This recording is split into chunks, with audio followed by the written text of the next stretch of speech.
দৌড়ু কম্বল কিনটা ধরা খাইলাম, আর আইতাম না এখানে কম্বল কিনতে। আসসালামু আলাইকুম বন্ধুরা, কেমন আছেন সবাই? আশা করি ভালো আছেন। আমার ভিডিও হয়তো ভালো নাও লাগতে পারে, কারণ কথা বলতে পারি না গুছিয়ে, সেই জন্য হয়তো অনেকেরই ভালো লাগে না।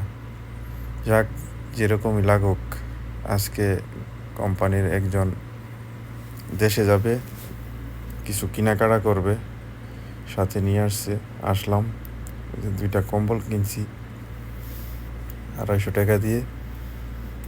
আপনাদেরকে দেখাইতেছি কম্বলের দোকানটাও বাতাতে বাতাতে স্বর্ণ মার্কেটের পিছনে দোকানটা।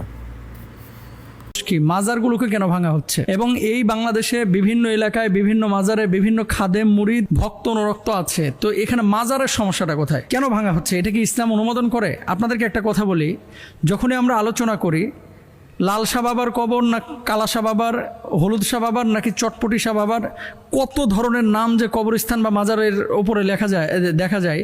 অনেক কবর আছে, মাজার আছে যেখানে ইতিহাসে তাদের ব্যাপারে কোনো তথ্য পাওয়া যায় না, কিন্তু এখানে কবর বানিয়ে ফেলেছে। আমরা ওলিয়া উলিয়াদের বিপক্ষে না, নাউজুবিল্লাহ, ওলিয়া উলিয়াদের মাধ্যমে আমরা বাংলাদেশে ইসলাম পেয়েছি সত্য, কিন্তু ওলিয়া উলিয়ারা যেখানে শায়িত আছেন সেই স্থান